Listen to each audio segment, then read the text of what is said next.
Hey everybody, it is Monday, March 5th, 2018. I'm Glenn Rubenstein, and this is the Wrestling Inc. podcast.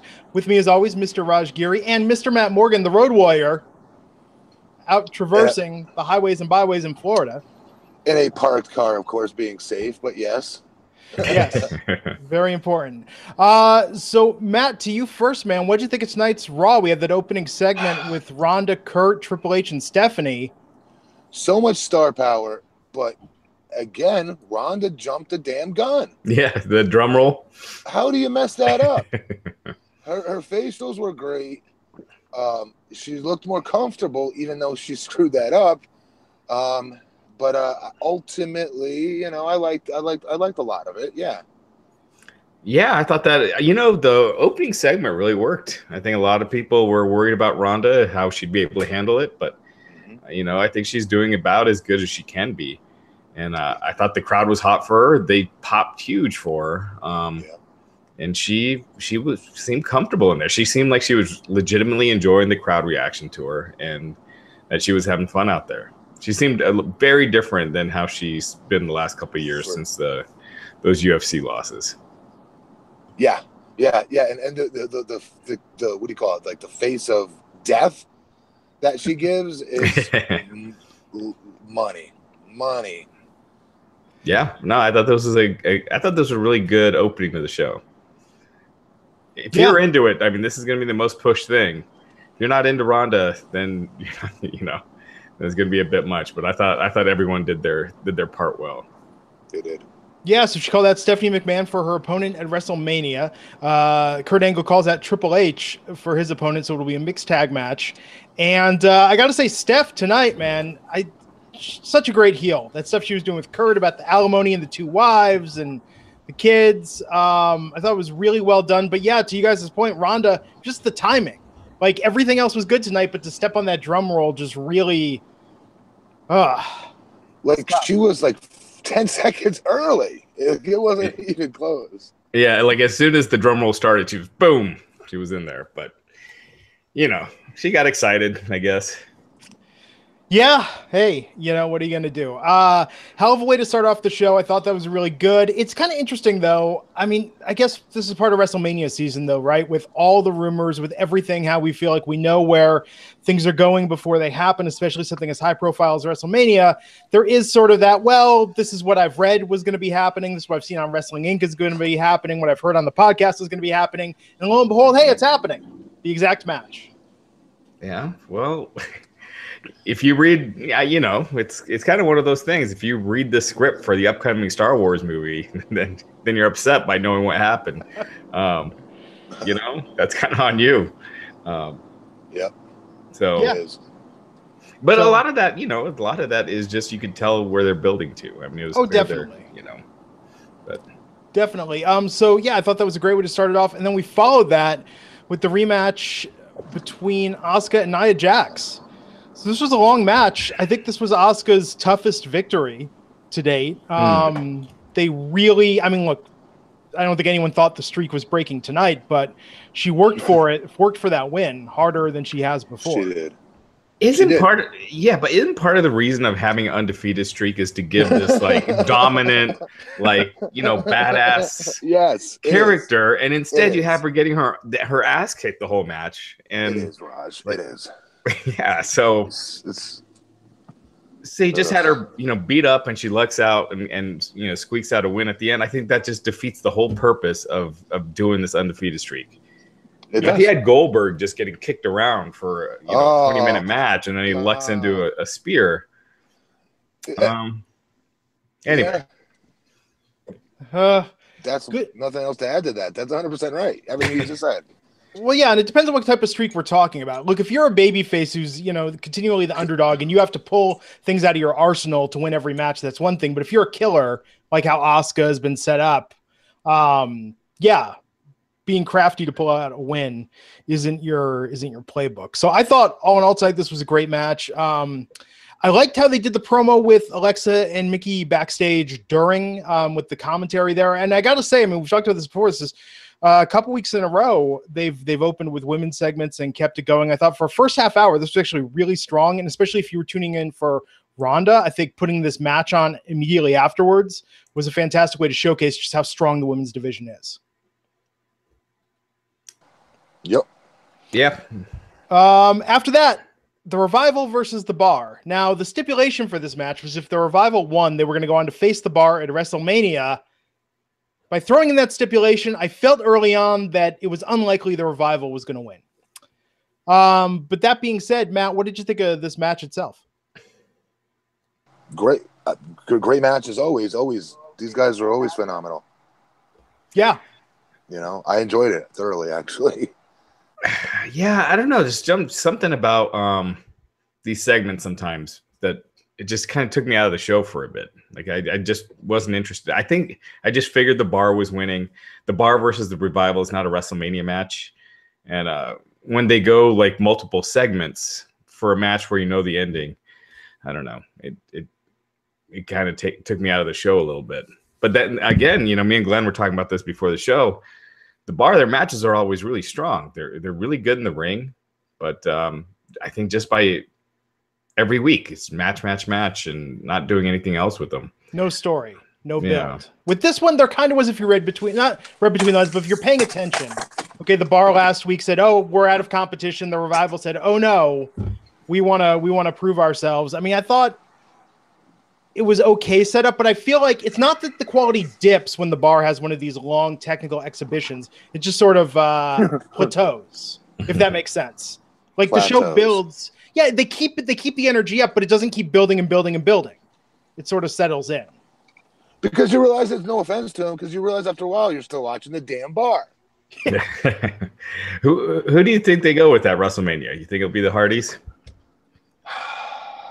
I don't know. I really don't know. Yeah, so we're talking about things being predictable. Here's something that's not. But okay, this isn't a good unpredictable. I don't know. Yeah. I don't know, man. Yeah, as long as it's not a 8 tag team match, you know. Oh God. Yeah. Hopefully they got something planned. You know what? Oh, you know what? I'll take a ladder match again. Well, they just did one last year, didn't they? Yeah. But that doesn't matter. How many years in a row were they doing the ladder matches, the multiple person ladder matches? For 1 year is the Intercontinental, the next year was the U.S. title. Yeah. And I don't think they do a Sanity or Authors of Pain call up for Mania. Yeah, I don't see them throwing him right into a WrestleMania match. They seem like an after WrestleMania call. Yeah, night after. They are, and plus, I don't think there's enough excitement behind it anyway. Mm-hmm. I love both teams, you know, but to hotshot either one of them right to WrestleMania, it's not going to draw anything. You know, nothing against them. It's just the way it is. It's tag team wrestling. Yep. Yeah. So anyone's guess. Real quick, Matt, did your cable cut out like towards the end, and then it cut away to the Biggie thing? Okay. Yes. Do you use a streaming service, or are you on cable? I don't know the answer to that. Do you watch on TV or you watch it on Fire Stick, right? Oh no! Tonight was DVR. Oh, okay. Interesting.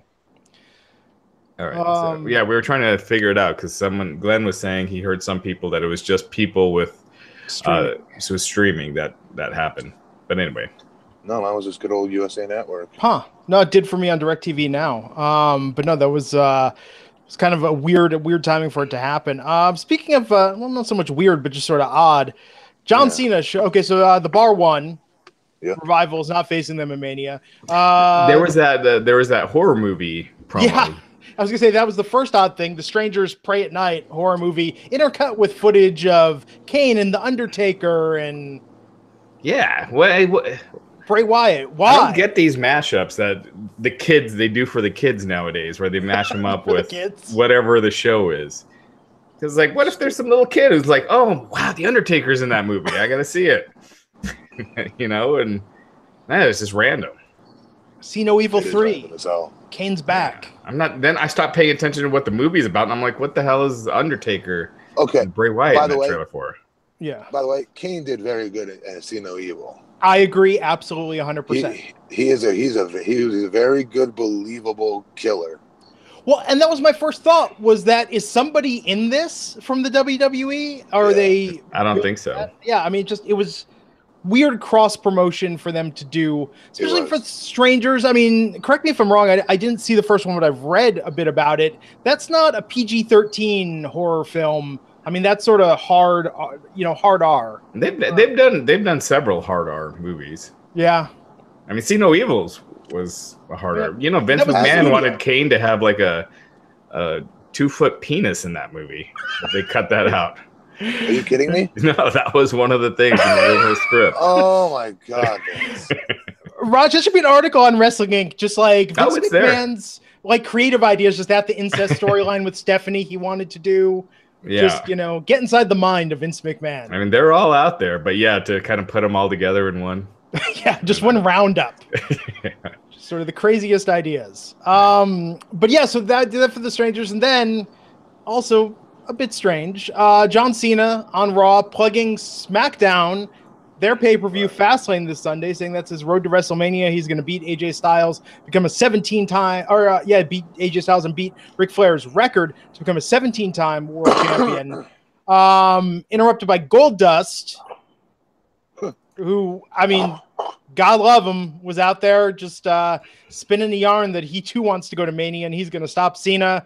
They get into a match. Spoiler, John Cena won. But this was just a really different segment. Yeah. Very bizarre. Yeah, it was so weird. It's like, who came up with this idea? It was interesting when Cena was talking about SmackDown, like the crowd wasn't really reacting at all. Like there were like boos and no one caring. And then, they're not going to see it. They're not going to see it. They're not seeing that live tonight. Yeah. Yeah. But yeah. Plus then the match sucked with Cena and Goldust can go. Just they just didn't click. And that was their first match. I mean, really their first match ever. Yeah. I can't think of one. Yeah, that's what they said. I believe it. Man, isn't it funny how with Goldust, they just haven't done anything. They've dropped the ball. I mean, I'm not saying he could be at the level of Undertaker, but I think he could, if booked properly, could be at the level of Kane, perhaps, at this stage in his career. Maybe Mark Henry or Big Show. You know what I'm just saying? Like, he seems like there's someone that if they put some investment into rebuilding him, he could have one last run. They tried it and it didn't go far. And that feud with R-Truth that went nowhere. Man, though. So, yeah, suspension of disbelief. Goldust versus John Cena. The Revival versus The Bar. And after that, we had the promo for the Symphony of Destruction match. This was announced online earlier today. Kurt Angle was backstage. Elias walked in with a guitar. I, for some reason, love that. I think this is the first sincere thing Elias had said ever in the WWE NXT, where he said that he didn't want musical instruments to be used as weapons because he saw music as like a force. What do you say? As the music should bring us together, not tear us apart. And in that moment, I loved Elias. That's like the first time they've had him actually sort of take a beat and say something sincere. But yeah, Kurt wouldn't cancel the match, built up for later. And there's a lot to talk about with that. That was quite a standout segment. But before that, Bayley versus Mandy Rose. Now, this started with Bayley giving a promo in the ring to Charlie Caruso and was trying to talk about her snub of Sasha Banks with not doing that tag last week. But before she could really get into it, Mandy Rose and Absolution came out. Paige talked about, people being on your side, having your back. And a good promo by Paige. I thought it was really good. For a second, I thought they were going to try and get Bayley to join Absolution. I would be like, hell yes. This is the Bayley heel turn we've all been waiting for. But that did not happen. Matt, what did you think of the match between Bayley and Mandy? Better than I expected. Yeah. Didn't you think this was going to be like horrible? Yeah. Not because of Bayley. Of course not. Yeah. Mandy is she's improved greatly in the short time she's been on the main roster. Yep. Absolutely. No, and she was great. I thought it was a really good match. I wouldn't say it was really good. I thought it was fine. Better than what we thought it was going to be. Yeah, exactly. Which wasn't good. But I like the ending. I like the storyline with Sasha. I thought Sasha coming in for the save. Bayley won, of course, and Sasha came in afterwards. And I thought all that was really strong. Bayley would not accept the hug. Yep. Do it. Rejected the hug. Yeah, so that was cool. they got to give us a little bit more meat to this, though. I feel like they're trying to. Yeah, we got four weeks to go. That's true. I mean, I don't know if they're going to do a singles match at WrestleMania. I mean, the card's pretty loaded. Or if they're going to do a tag match and then do the split at Mania, but we still got a lot of time. It's true. How much of the Mania card do you think is locked at this point? Oh, the majority. Yeah. But do you feel like this is one of those, there's a couple of like, well, maybe we'll do this. No, I'm sure they've got the idea down for what they want to do. Yeah. Because if you told me this was leading to a singles match, and people online have speculated this is leading to a singles match between Bayley and Sasha Mania, I'd absolutely believe it. I just think they're doing it in the most sort of half measure way possible because they don't want to explicitly turn the crowd against either of them. And they don't want to give them like a real rift. To have them in a singles match or have them do the turn there? That'd be huge. Yeah, I think that would be a bigger moment, like Sasha turning on Bayley or vice versa, than having them wrestle each other. Yeah. I think they feel that they've invested too much in each of them, and they're each too much important faces in the women's division for them to do anything that would make the audience outright not like one of them. I think they'd go with it quick. Like I think if Sasha turned on Bayley, they'd be into it. Look, they need to shit or get off the pot is what needs to happen. Well put. But with Sasha was an amazing heel in NXT, and they've resisted everything they could to take her back in that direction.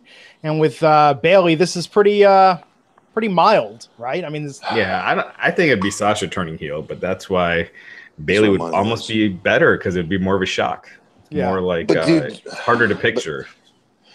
But do you have to do things just for the shock value aspect of it? Well, it depends. She needs more of the shot in the arm than Sasha does. Like, you like what happened with Sammy. Like, once he turned, it was a complete resurgence.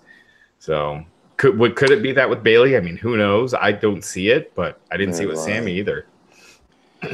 Yeah. Okay. To be fair, I didn't either. So we'll talk about a controversial segment next in tonight's episode between Alexa and Nia. But first, let's thank the sponsor of this episode. And Raj, this week we have Keeps. Keeps, yeah. So you've heard us talk about it before. Keeps is the easiest way to keep your hair.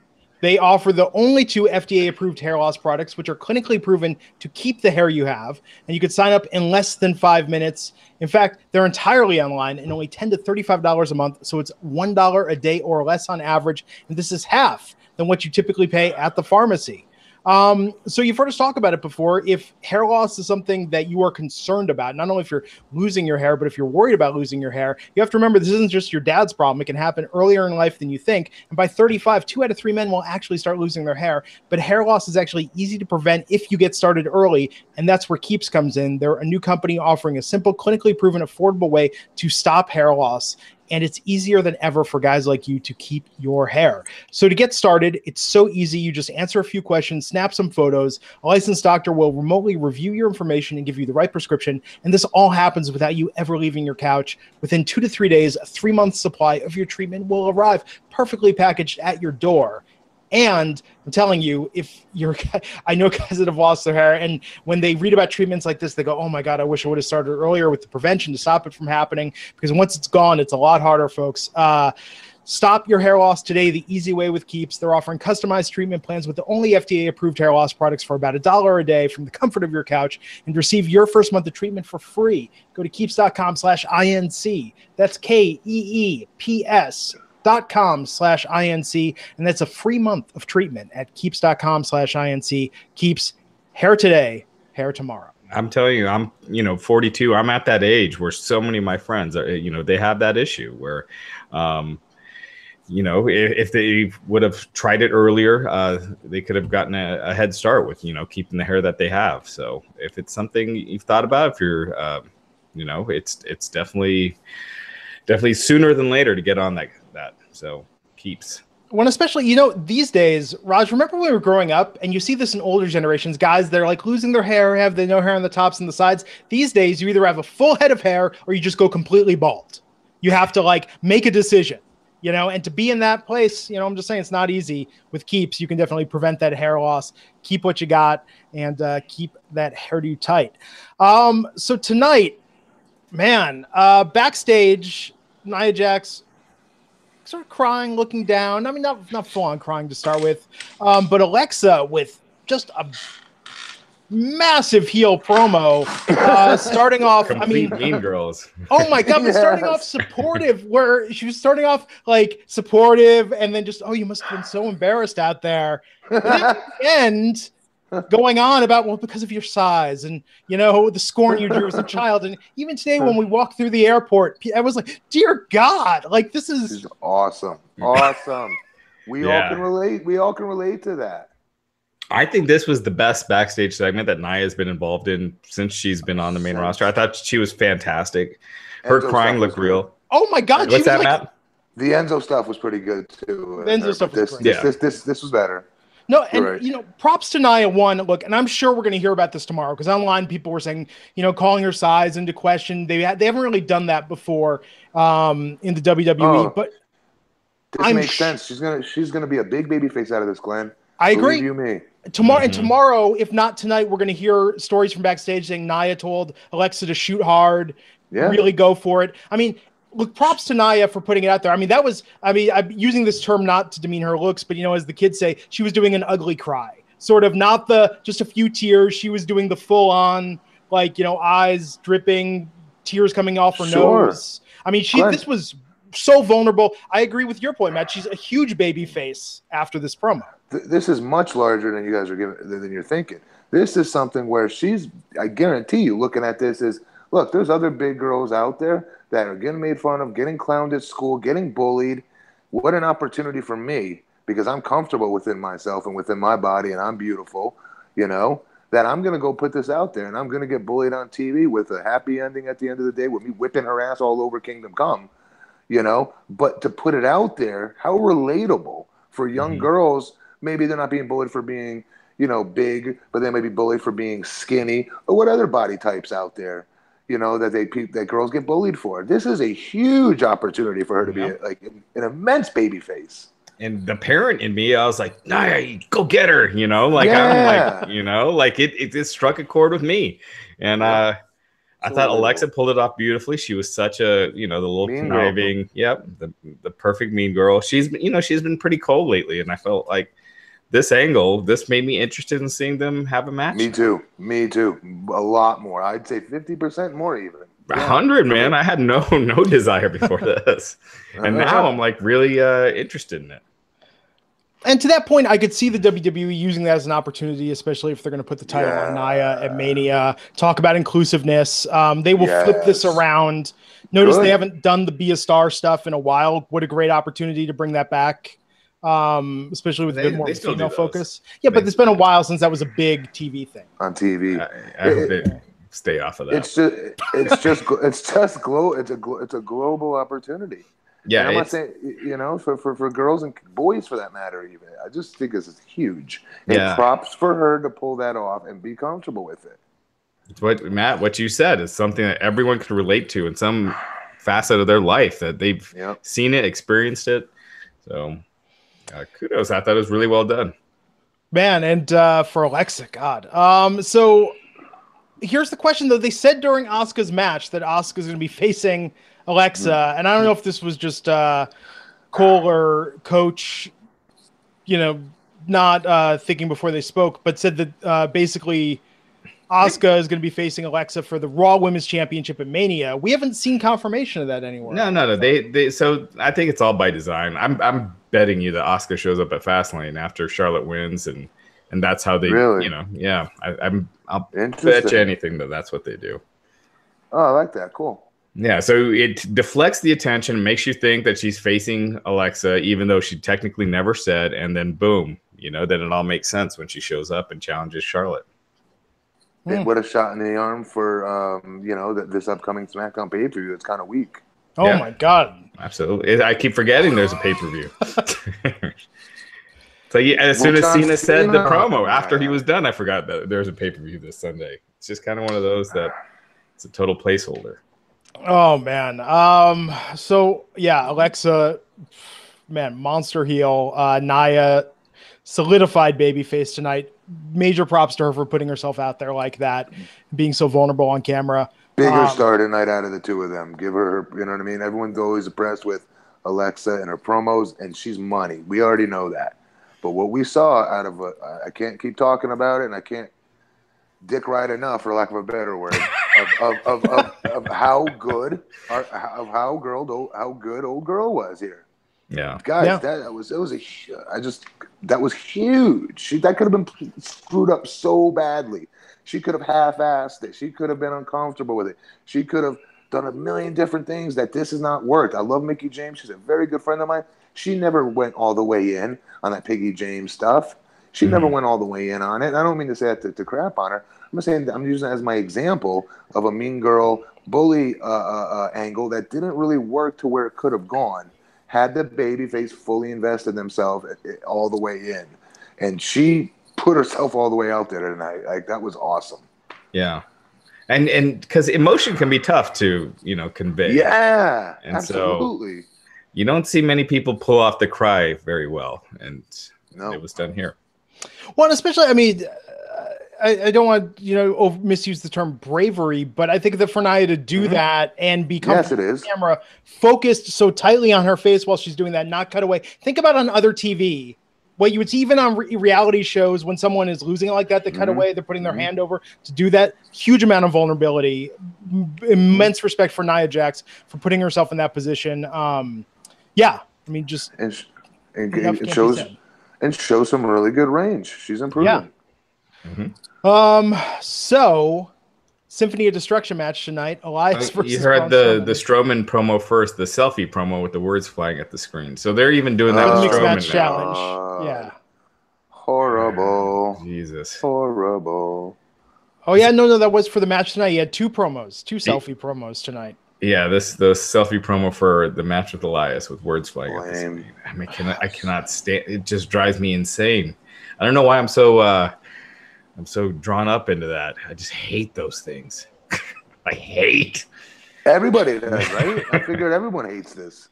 Yeah, it's like, I haven't seen anyone that likes it. Readers, listeners, and watchers of our show, viewers, chime in right now if you guys like seeing the stupid pop-up words on the screen, please. Yeah, anyone that likes them, please shoot it.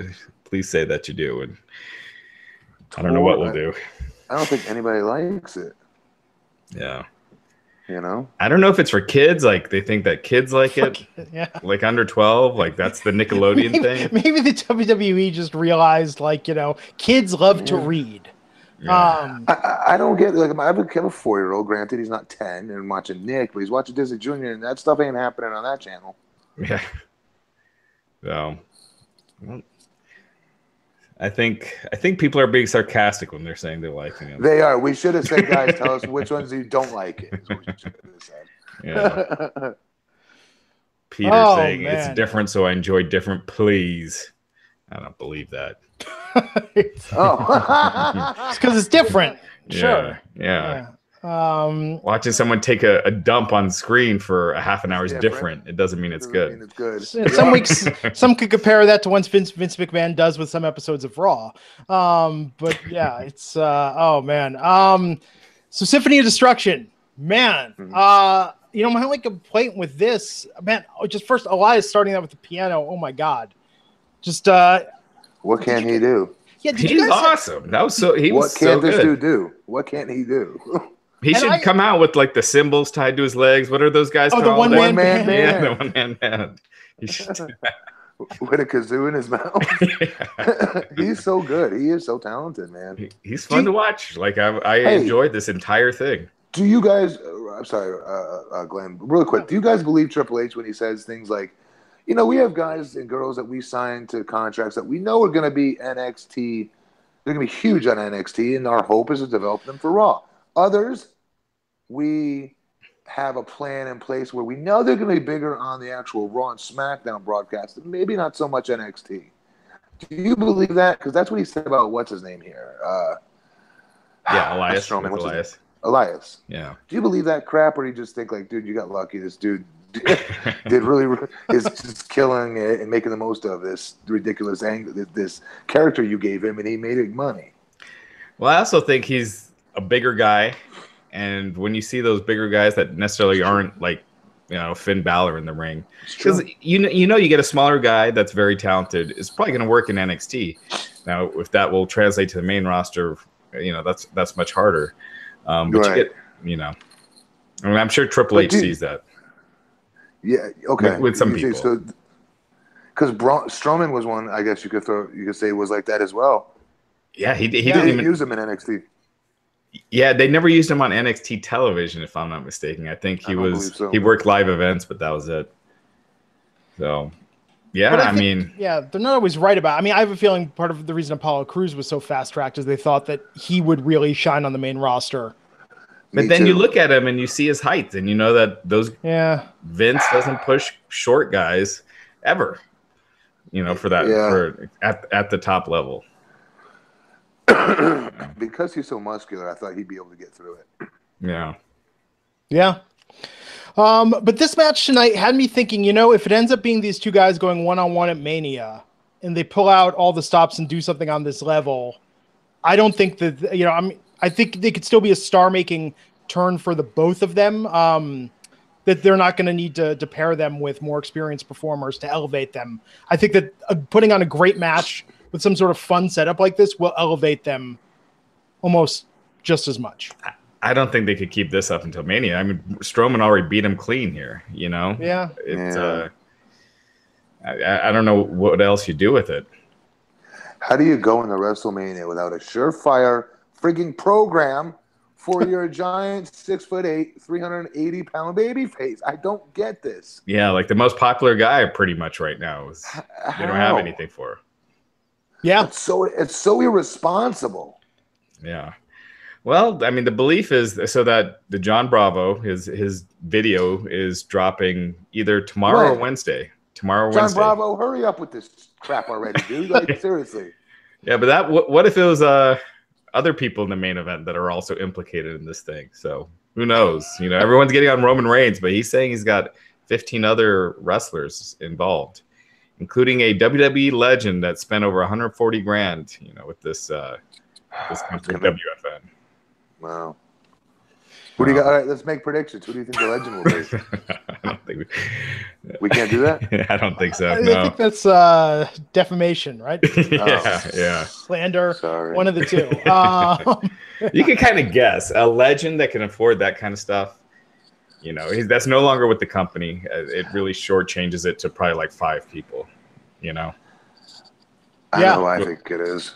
Yeah, we can talk off air. But no, this was great tonight. This match was fantastic. Yeah, curious to see where they go next. I know Braun is going to keep winning these, but man, just Elias is so good. Yeah, it was fun. Good. This was fun. The whole thing was fun. My only note was Braun rushed the line when he was like, "I told you I'm not finished with you." Right. I was like, dude, that's like one of your catchphrases. That's probably your biggest catchphrase. Yeah. I'm not finished with you. Come get these hands is money. Yeah. It's very good. Yeah, I like this whole thing. Yeah, this was fantastic. Back from the break, Bray Wyatt, I guess he won't go away. Yeah. No.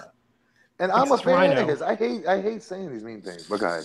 Yeah, same with Matt Hardy. We've talked about how we're fans of both these guys, but this whole feud has just sucked. Major donkey balls. Mm-hmm.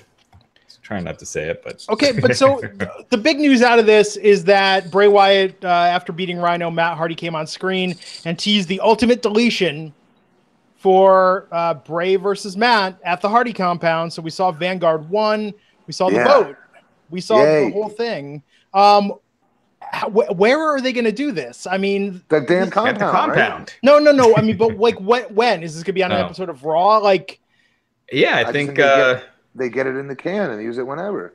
Yeah, I think they do it. You know what I would do? If Jeff Hardy can come back, you do it in like 2 weeks or whatever.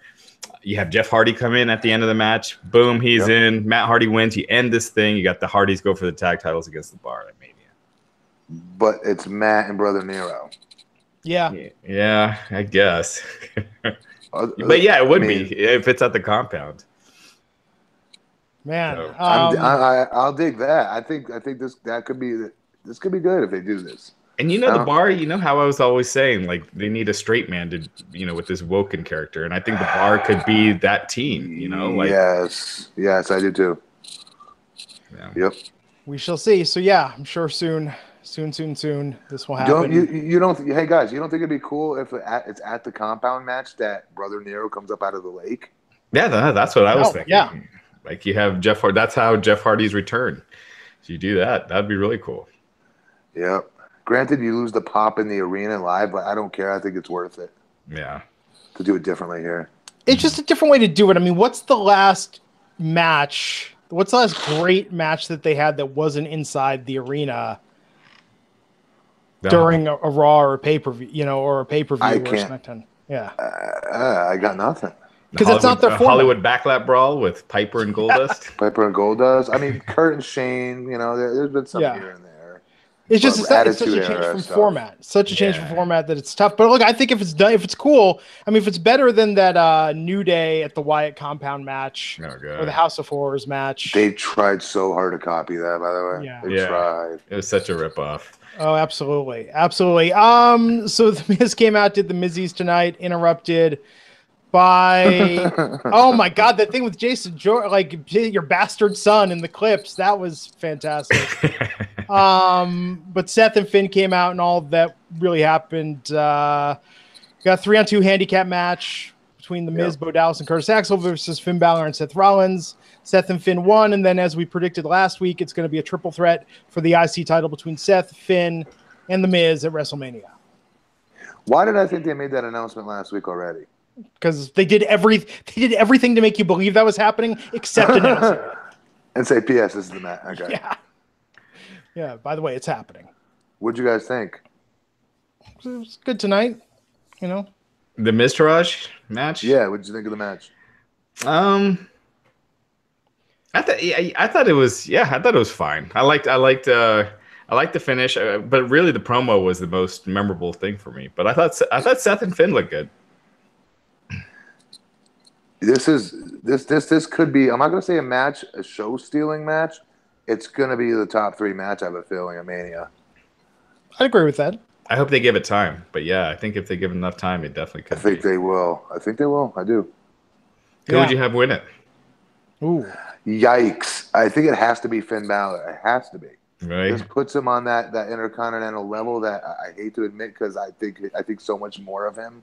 I think of him in that main event angle and level talent, right? I just do. But right now, for what's been doing, how they've been presenting him, this is a good, solid holding place for him until he gets that smile out of his system before, he starts to really settle back in a different way on his own without the other two. You know what I mean? And becomes this main event talent that we all know he can be. No. He's just missing something. I don't know what it is yet. But by putting him in with a title, intercontinental title, it means something. Miz, he could continue to go back and forth with Miz. I'd be all for that, even after Mania. Mm-hmm. Okay, because Miz, anybody can say what they want about him. Miz can make a star. He made John Cena. John Cena, one of the biggest stars of WWE history. He made John Cena and his girlfriend relevant in WrestleMania when nobody gave a shit about those two.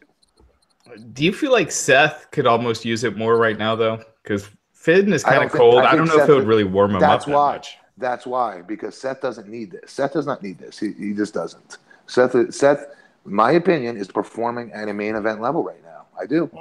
I honestly think Miz is winning. I think there's already enough title changes that are happening that they don't like too many titles to change hands. You got the world title that's going to change with Reigns beating Lesnar. You're going to have the women's title. I'm sure Auska beats Charlotte. Then everybody wins a title. I think Miz escapes and they start going to his record, because then he's only a couple weeks away from that 60-day record. And they've been really pushing. They've been pushing that a lot. So Finn needs this. Either that or he has to go to SmackDown. I mean, there's just nothing left. That. If that happens, that's different. Okay. Who, Finn? Yeah. Yeah. Yeah, I'd like to see that. He gets a restart, but he needs to change some things. Mm-hmm. Yeah. I don't know about the blue gear though. They've been rocking lately. I miss the black. I get this probably doesn't make him look as pale, but it's just so different. I'm gonna tell you a little secret that Davari once, of all people, again, the guy who's like 10 or 12 years younger than me, taught me, because he was in the business longer than me, and he'll forget this too, probably. But that is, you want to wear multiple wrestling colored gear, right? Different colored trunks for action figures. So Jack Specific back in the day would have to make a Matt Morgan with white trunks, a Matt Morgan with black trunks, a Matt Morgan with blue trunks. It's true. Smart thinking on his part. Those variant, those Funko variants, man. You know, yeah, absolutely. Now, hopefully they do something where Finn gets pissed too and wants to come out as the demon, because it's been a while since he's been the demon. At Mania, man, like I feel like Mania, what a letdown if at Mania he doesn't do the demon. Yeah. Is there rumors? I mean, like, why is he not doing it? Do we know why he's not doing it, Raj? I have no idea. I think they only want to do it when there's like a storyline reason to, as opposed to he's just dressed up like the demon. He's like, you know, he was doing the thing with Sister Abigail before that fell apart. Oh, don't you guys kind of wish that had happened? Don't you guys kind of have morbid curiosity that like what they were going to do with Bray with that? Like, I kind of want to know. Yeah, absolutely. Yeah. I'm bummed it didn't happen. Yeah, but not for the reason like, oh my god, I thought that would be so cool. Not that it would be awesome. For a car crash. Yeah, will this be worse than the House of Horrors? It's the little things, folks, that keep us amused. So the last segment of the night, Paul Heyman is there. So yeah, some people Raw cut out a bit right when Heyman came out. Mine did. Came back on before he got to the ring. He started cutting a promo. Okay, this was kind of weird. Referred to the title as Brock's bitch, and then referred to the title also as a female, as a she. I thought that was like, oh, like it didn't make me uncomfortable till then you called it female. But then proceeded to go on and on and on about, you know, the responsibilities, talking about if your dad dies, you can't leave, you have to defend this. Doing a different Paul Heyman promo, to give him credit. This wasn't the exact same one we've heard before. But then Roman comes out. Yeah, I don't know. I mean, do you guys think it would have been smarter to keep Roman off TV this week? I think so. Mm-hmm. I think Heyman too. I felt like he just went way too long. I didn't like the promo. Surprisingly, I love Paul Heyman, but didn't like it. Yeah, it felt like he repeated himself. Like he did 5 minutes, and it was hitting home, and then he just did the same exact promo again. It's what he does every week. I mean, tonight's context was different, but it was still, like you said, on auto repeat. Mm-hmm. And even if it wasn't in this context or something different tonight, it still would be something we've heard 301 other times. Nothing new. Yeah. Yeah, I'm with you. I think Paul is super talented, and I love him. But man, it's just been a long time of kind of hearing same kind of stuff. Let Brock talk already. Yeah, especially if he's leaving soon. Oh, please! Then let Brock just give him a live mic and let him go to town. Yeah. Yep. Let him be out there and being like, yeah, I don't give a shit if you don't care. I don't show up. I'm at home while you suckers are out here busting your ass. Pull out his phone, show his bank balance on the app, you know? That'd be actually a good heel segment. Shit, I should have done that once. That's good. Yeah. Like, and part of this, because all you marks buy my merchandise. Yes. Yeah. What great heat. Yeah. So this probably had more cussing than anything on WWE TV in a long time. Because of bitch, yeah. And well, Paul Heyman said BS, which was bleeped out. And he said shoot. He said shoot. You want to come out here and shoot? I mean, that.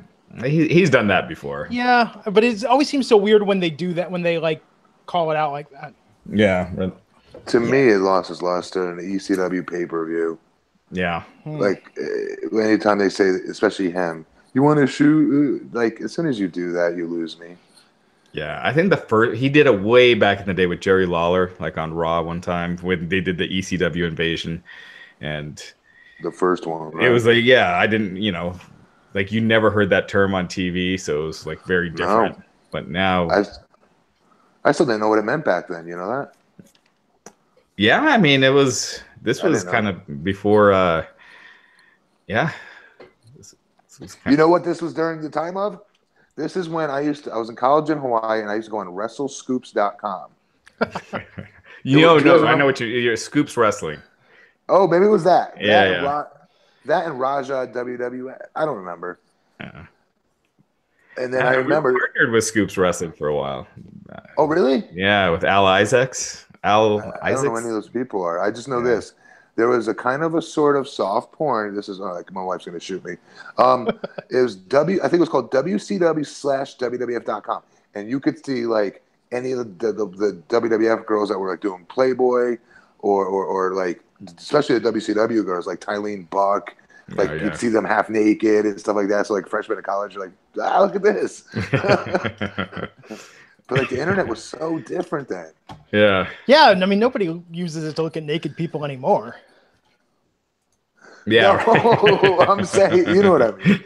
Just on wrestling specifically, like I didn't know what the word shoot meant. I really didn't. Yeah. Like I got introduced to it, guys. Like when NWO was making new members come in each week. That's when I got put onto the internet. Started checking it out. Right. Like even words like angle and kayfabe and all those. I didn't even pronounce it correctly. I'd say kayfabe.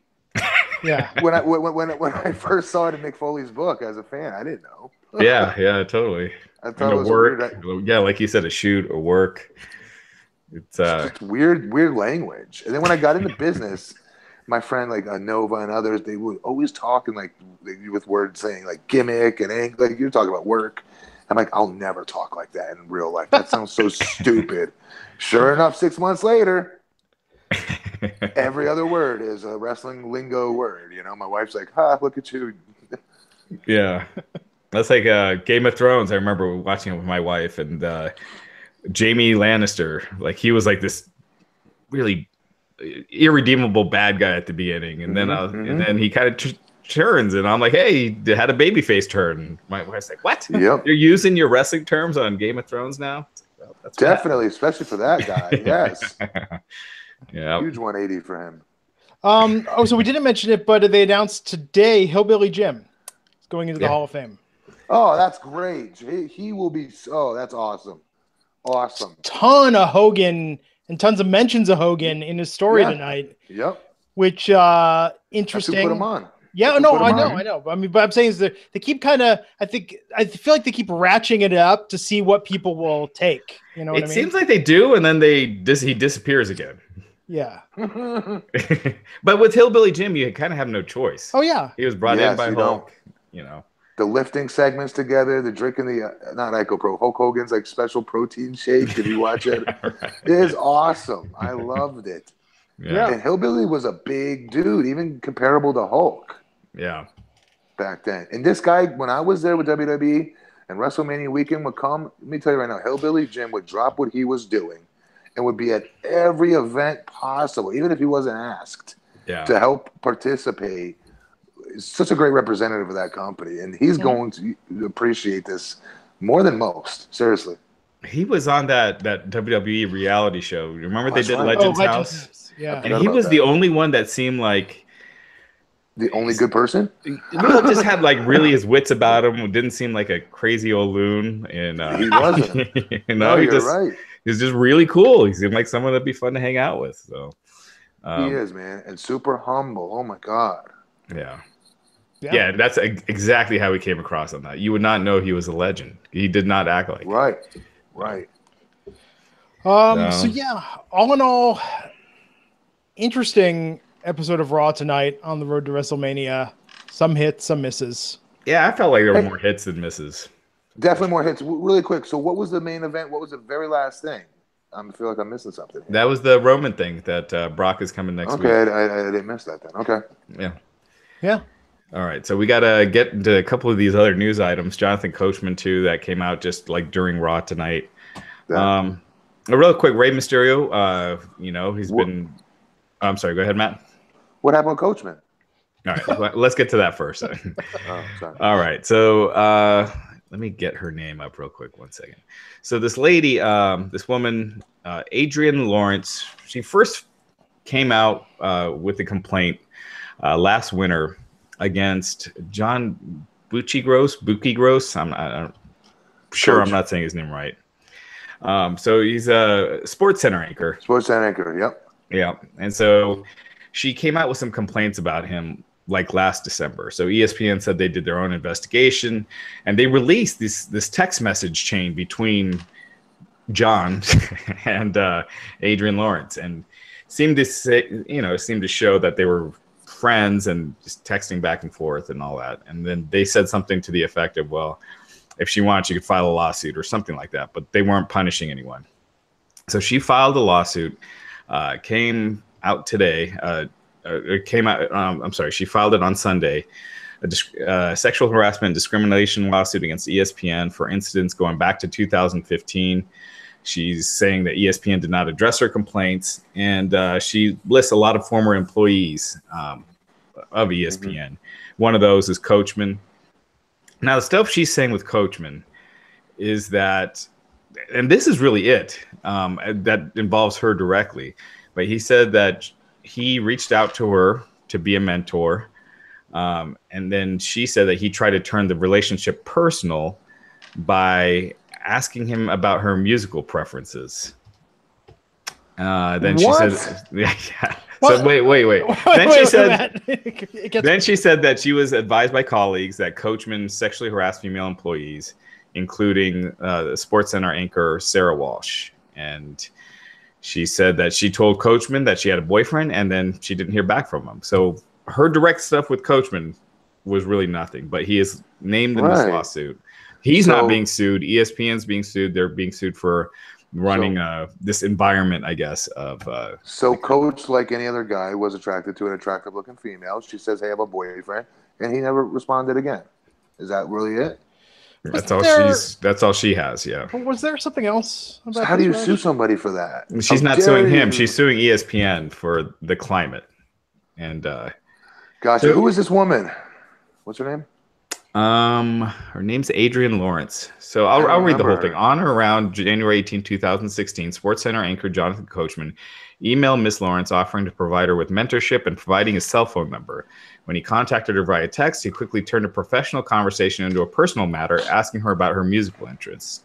He was employing the ESPN Predators playbook. This is from her lawsuit. Colleagues then cautioned Miss Lawrence that Coachman was notorious for sexually harassing female employees. After learning that, Ms. Lawrence made an effort to communicate to Coachman that she had a boyfriend, after which she did not hear from him again, and he made no offers of mentorship. And why is he just mentoring just regular people? I don't understand.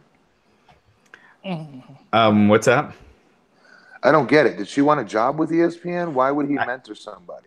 Yeah, so I guess she's, a young employee and yeah, she was working there as a legal analyst. And the lawsuit isn't all about Jonathan Coachman. She's saying that it's rife with misogyny. She's saying, according to her suit, male executives and talent at ESPN keep scoreboards naming female colleagues they are targeting for sex. She also alleges the men openly watch porn on their computers and made comments in her presence that made her uncomfortable. So Coachman is an aspect of this suit, but just to be clear, all of these claims are not targeted at Jonathan Coachman.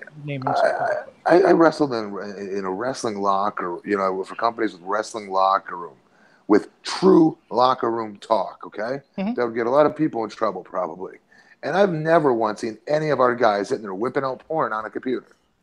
Yeah. Who knows, though? You want to know who knows? Because, what is it? MSNBC, Fox News, CNN, these people have been taken to the woodshed as well with truths that have happened with these type of, huge names, that you would think would do these things. They end up doing them. So you got to play devil's advocate with this. You have to entertain the she said side of the he said versus she said side of the story, no matter what. You just do nowadays. Yeah, exactly. Yeah. I think because you never know. Just because what she says that Coachman did might not be that big of a deal to someone.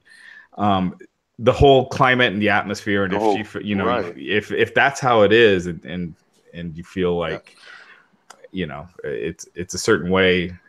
Yeah. That's crazy. People are bringing up, like she said, there was text and photos. So it's not her. She's saying that there was another person. What's her name? She's Walsh. What's her name? Walsh. Sarah Walsh. Yeah, she's saying that Sarah Walsh said that Coachman had sent her inappropriate photos of himself and text messages, falsely telling her colleagues that they were romantically involved and that she wanted him. But again, it's not Walsh that's filing this lawsuit. It's Adrian Lawrence. Sarah Walsh still work there? I don't know. She was pretty good, I always thought. Yeah. Raj, I don't know if you have the statement yet. David Bixenspan just tweeted. Worst name ever. David, don't tweet anything, Dave. You're the worst name ever. Tweeted that their statement, the WWE statement on these harassment allegations against Jonathan Coachman in the ESPN lawsuit. WWE says we take these matters very seriously and are investigating. Okay. So take that for what it's worth. Raj, I'm sure you'll have something in your inbox shortly. Yeah. Coach is a smart man. We'll see. Yeah. Okay. Rey Mysterio. Yeah, so Rey Mysterio, he's been rumored to be heading back. He is supposedly having a meeting with Triple H sometime soon.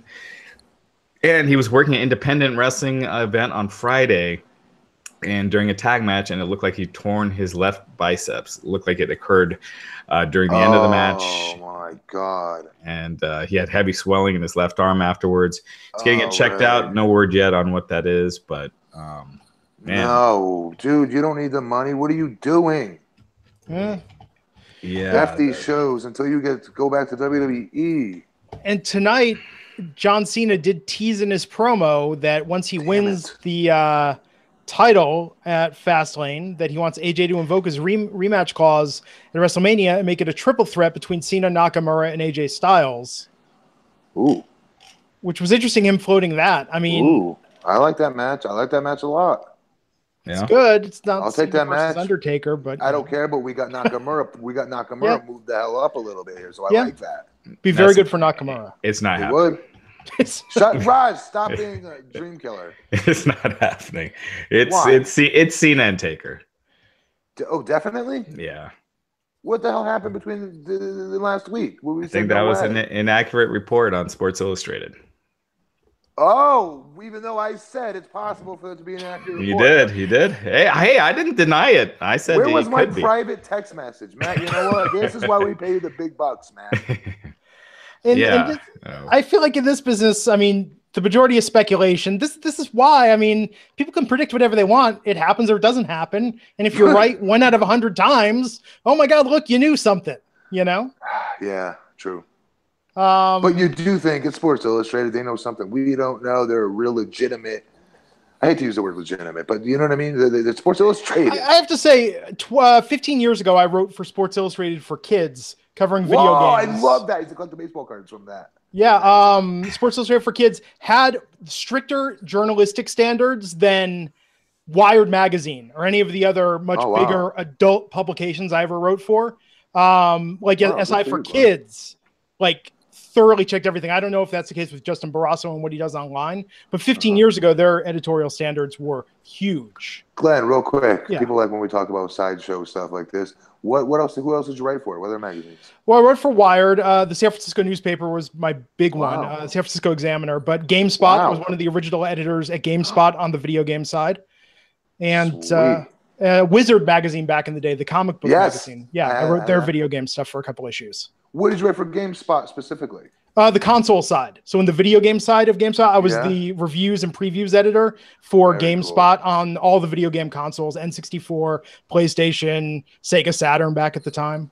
Oh, Sega Saturn. Yeah. Hey, 1996, 97. That was a big deal. Remember Neo Geo, by the way? Oh, yes. Jeff Gerstmann still has my Neo Geo. Jeff Gerstmann still at GameSpot. Has my Neo Geo. Awesome. Borrowed it from me 20 years ago and has not given it back. Baseball stars, Sandra Oh, whatever his name is, best baseball player in video game history. Well, I was a big video game guy. I don't know what the hell you guys are talking about. You know what the Neo Geo was? No.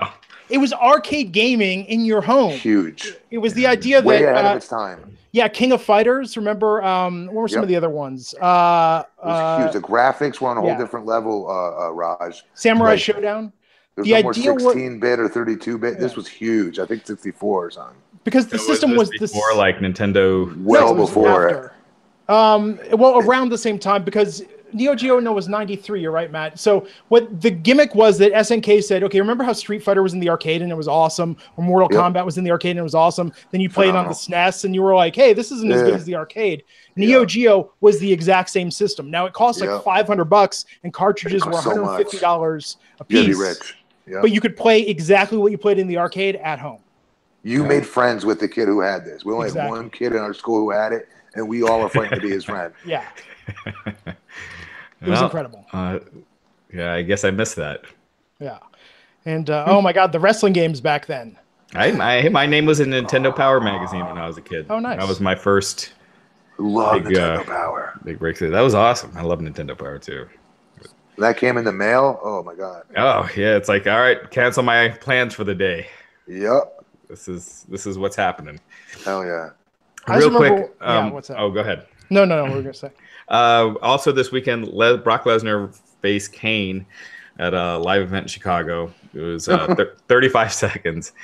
Except after the match, instead of doing the usual post-match, like a little celebrating, he just took off to the back. So they're playing off this angle, that he doesn't care to be there. So it was really smart. The fans were pissed. Right. What did we say? Did you have a really good idea that he should no-show shows or something? Yeah, just not show up until like the last couple, like the last Raw or. Yeah, and just be a dick about. Yeah, I mean, it's not the same, but. To give him 35 seconds and no fanfare afterwards is pretty funny. I'm sorry. Sorry, Chicago. It is. Oh, it's brilliant. Great but way they to did keep have a John Cena Roman Reigns main event, so that they got there. Okay. Yeah. Man. So we didn't talk about the two big international events that got announced tonight. Oh yeah. What's that? Saudi Arabia. Yeah, they're doing a 50-man Royal Rumble in Saudi Arabia at the end of April. They WWE? Yeah. And then they're doing a big event in Australia in September. Is that right? Or was it October? Yeah. Okay. This is horrible. I mean, why do we care? Well, I mean, the Australia one's like a 60,000 seat arena. Oh, okay. There you go. So they could configure it for 100,000. So it's they'll fill it, right? They'll fill that, right? I don't know. Because they don't go there. We went to Australia when I was with them. Were that global warning? I don't know. It's where Nathan Jones quit, and I chased him out in the parking lot in my underwear. Go get your ass back in there. You're not doing this to me, dude. Is that because of a scary plane flight or something like that? Yes, and we were on tap to go WrestleMania 20 and face Charlie Haas and Shelton Benjamin for the World Tag Team titles, and he ruined it for me. 6 months later, I'm stuttering. Good job, Nathan. Let's hang out. So as of right now, they haven't announced anything that these are going to be on the network. So I think it's just a local thing. Yeah, we'll see. The Saudi Arabia one, 50-man Rumble sounds insane. Yeah, I guess. I mean, it's just a longer Royal Rumble, right? It's going to be it's a Royal Rumble? Yeah. Okay. It's just more job guys and, Royal Rumble with twice as many job guys. Curtis Axel making 3 appearances. Yeah. That's horrible. Yeah. The Australian one will be interesting. I mean, there's a global warning that was a pay-per-view overseas, but it was released on DVD and VHS in the US. Yeah, it didn't air live in the US out here. Yeah. But hey, international fans ask for this stuff all the time. I mean, you guys, in a way, we are privileged being in the US and with the WWE, and they do these big shows here. I mean, if you're anywhere else in the world, I mean, Canada barely even gets pay-per-views anymore. Yeah, I think it's smart. I think it's very smart. I feel like they should do a lot of these B shows overseas. It doesn't matter now, right? Yeah. People are watching it. It's on the network. It's not like they're paying for $50 for it now. So experiment doing some in the UK. Do these big arenas where it's hot over there, and it just gives the show a different look and feel. It'd be cool to do like a few times a year. Will these air? You're saying on the network? Right now, no. There's been no announcement of them yelling. I mean, yelling, airing. But it's late, folks. Yeah, we'll see. But yeah, that Australian card will be interesting. They do interesting. God, I mean, it's like when they went to Japan. I mean, it was like Becky Lynch versus Auska. They did some of that stuff on the Hawaii tour. It was like when everyone wanted them to air Starrcade. It's like it's just a SmackDown house show, but with this, with a cool name. And they did have some legends appear, but other than that, it's like Jinder and AJ is the main event. Do you really need to see that? I like Jinder. Hey, here's a good news piece. Jinder's interview about not being depushed. But I think he handled that greatly. That is how a top guy talks. That is how a good company man speaks. He's learned a lot. I got to give him credit because he has a legitimate gripe. I'm sorry. And it's a good example of the machine does have to get behind you sometimes in order to be that main event level champion star, right? And I'm sorry, I don't think he dropped the ball. There's some promos he dropped the ball, sure. But ultimately, he did a good job, and he does have something to gripe about, in my opinion. I like the way he handled his interview, is what I'm saying. The one with Sam Roberts? He comes across like a really solid dude. The Sam Roberts interview? I don't know. It was a quote I read. So maybe it was Sam, maybe it wasn't. It was about how we make our own pushes. Vince Russo used to say it all the time, and I used to get mad at Vince because he used to say nothing. There's no such thing as a push. I'm going, that's such bullshit. You did it with Austin when he got hot. You got him on the mic. You let him do his thing. That's a push. Letting him talk for 15 minutes uninterrupted, that's a push. Someone has to write that into the script for that to happen versus not writing it in. And the guy's playing with himself in the locker room off TV. Right, exactly. Like Rusev. Yes. Oh, my God. Great example. Like if they got behind him even a little bit. I mean, good Lord. Can you imagine? Yeah. Yeah. I mean, at first, TV, you know. Yeah. Do you remember what we said about that? That we think it would be gone tomorrow if they gave him a push. The whole Rusev Day thing would kind of die because it's the gimmick that's over. It's not really him. I don't know anymore. Yeah. No, I didn't think that. I just felt like it might be because that's what it is that fans are cheering about, but you could use that to make him into a bigger star and get people behind him as well. Because he's got that personality. Yeah, he's got that. Yep. I agree 100% with you on that. Yeah. But instead, they're keeping him off of TV and hoping that people will stop chanting Rusev Day. You will stop chanting this, even though people in Ring of Honor are chanting it. He is getting saltier and saltier on social media, too. It's awesome. It's awesome. You see his new handle on Twitter? Yeah, duly noted. Yeah. He should be. I mean, how often do these opportunities come by where you're starting to get hot and then they're purposely not putting you on TV? You've got to do something. I give him credit for not just sitting down and taking it. Yeah. Trying to do something, right? Yeah. I mean, SmackDown. Good point. Give us something to be excited about on SmackDown. Good point. Yeah. That's the show to test stuff out on. Yeah. Yeah. It's crazy. Absolutely crazy. Well, I think that hits everything. Speaking of SmackDown, we'll be here Wednesday, 12 noon Eastern. Myself, Raj, and Matt talking about SmackDown Live, the build-up to Fastlane, the go-home show for Fastlane. Anything else? Back again on Sunday after Fastlane. For Fastlane proper. Oh, so much to talk about, folks. Oh yeah, Money in the Bank is coming back. I mean, obviously it's coming back, but it's going to be Raw and SmackDown stars in the matches. So there's a women's match, a men's match, and with Raw and SmackDown talent. And War Games is coming back for the Survivor Series weekend for NXT. Okay, time out. So thanks, Joseph. Yeah, thank you, Joseph. Joseph who? Joseph Font. Thank you, Joseph Font. I didn't want to mess up his name. Really quick, I thought we're combining both shows after Mania. For the pay-per-view. Yeah. Yeah. No, in general, going down the line. I thought no, they are. Yeah, it's all the pay-per-views are now Raw and SmackDown. But not the show. Raw and SmackDown. Oh no, not the show, just the pay-per-views. Yeah. Okay. Yep. Okay. And they did say that in addition to Money in the Bank, we'd speculated before it might be separate matches for each brand. They will be combined. There'll be 8-man matches, 8-woman matches, 4 from each brand. Yeah. Okay. So. And an NXT takeover that weekend. So it looks like we're going to be getting 5 Chicago. takeovers a year. Yeah, that's what they did last year. And they said they were going to do that this year too. So makes sense. Yep. Cool, guys. So until next time, he is at BP Matt Morgan on Instagram and Twitter. Mr. Raj Giri is Raj Giri _303. I'm at Glenn Rubenstein. And Raj, anything people should look out for on the site tomorrow? Just the usual. It's, the floodgates are open. There's tons of news. You miss a day, it takes a while to get caught up. So keep checking it out. Sounds good. So we'll be back here Wednesday, 12 noon Eastern. Until next time, take care, folks, and we'll see you back here on the Wrestling Inc. podcast. Matt Morgan for